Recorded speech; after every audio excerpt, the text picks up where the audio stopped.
देखिए, आप जान सकते हैं उन माँ बाप का दर्द जिनके घर में बच्चे पैदा नहीं हो रहे हैं। 10 साल हो गए शादी को, 15 साल हो गए, जिनके बच्चे ही नहीं हुए हैं या जिनके बच्चे पैदा हो चुके हैं। किसी का हाथ मुड़ रहा है, किसी का पैर मुड़ रहा है, अपंगता उनके शरीर में आ गई है, दिखने में कमजोरी है, बुद्धि सही काम नहीं कर रही है, मानसिक रूप से कमजोर है। तो ऐसे दोस्त लगते क्यों हैं? आप अपनी यारी, रिश्तेदारी, जान पहचान में इस तरीके का दोस्त देखिए कि किन को लगा हुआ है। ऐसे संभव ही नहीं है। आपके घर में, रिश्तेदारी में आपको कोई ना कोई ऐसा जरूर मिलेगा। तो आप मैच करिए, ऐसी स्थिति बनती क्यों है। लेडी को काफ़ी साल हो गए हैं शादी को, उन्हें कंसीव नहीं हो पाता बच्चा। क्यों नहीं हो पाता? अगर हो भी जाता है किसी कृपा से, उसके बाद उन्हें बच्चा जो पैदा होगा उसमें डिफेक्ट मिलता है, बच्चा गलत पैदा हो गया, बच्चे के कुछ नाक कान कटे हैं। ऐसे दोस्त लगते क्यों हैं? जब बच्चा धरती पे भी आ गया, जन्म हो गया उसका, लेकिन बच्चा जन्म हो गया, आपकी संतुष्टि हुई, लेकिन आपका जीवन उससे भी ज़्यादा नरक बन जाएगा अगर उसके शरीर में तकलीफ आ गई। उसके बाद फिर आप 7-8 साल, 10 साल डॉक्टर के यहाँ पे धक्के खाते हैं कि हमारा बच्चा ठीक हो जाए। कहीं ना कहीं देखिए, जो चीज़ आपको कुदरत ने दे दी उसमें फेर बदल करना लगभग असंभव सा है आज की डेट में कि आप उसे चेंज कर पाओ।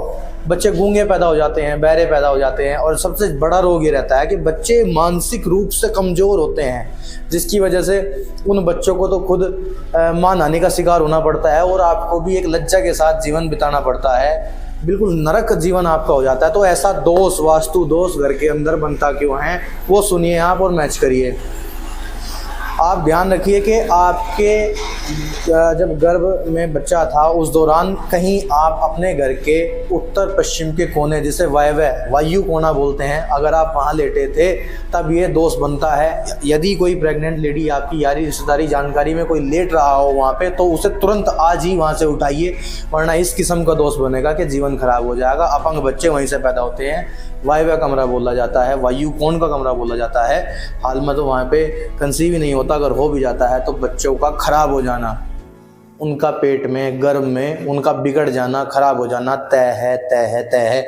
तो आप ये जागरूकता फैलाइए, सबको बताइए। जो कोई आपके रिलेशन में कोई प्रेग्नेंट लेडी है तो आप उसे तुरंत वहाँ से उठने की सलाह दीजिए, उनका जीवन बचा लीजिए, उनका भी और उनके गर्भ में बच्चा पल रहा है उसका भी।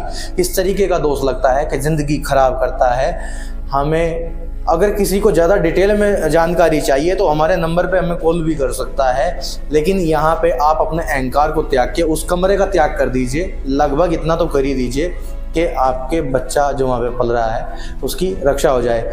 रही बात अपने वैवाहिक जीवन की, वहाँ लेटने के बाद वैवाहिक जीवन भी नष्ट हो जाता है, ठीक नहीं रहता है, रिश्तों में गड़बड़ रहती है। तो आप वायव्य कमरा का, नॉर्थ वेस्ट का, उत्तर पश्चिम के कोने में बिल्कुल भी ना लेटे। ऐसी कोई लेडी, अगर वहाँ पे कोई प्रेग्नेंट लेडी लेट रही हो या जो दोस्त जिन्हें लग चुका है, वो हमारे संपर्क भी कर सकते हैं। देखिए, अब थोड़ी बहुत रोकथाम होगी, वो असंभव है कि उन बच्चों का दोष ठीक कर देना जो मानसिक रूप से ख़राब हो चुके हैं। अगर ऐसा ना हो आगे, उसका बचाव आप कर सकते हैं और करवा सकते हैं। तो ये जागरूकता आप ज़्यादा से ज़्यादा लोगों को बता दीजिए, सिखा दीजिए, समझा दीजिए, उनका जीवन बच सके। पुण्य आपको मिलेगा, हमें भी मिलेगा। धन्यवाद। मैं लवप्रीत सिंह लाडवा, कल्याण नाम से। छोटी मोटी जानकारी के लिए और आप हमें सपोर्ट कर सकते हैं, हमें फॉलो कर सकते हैं। धन्यवाद।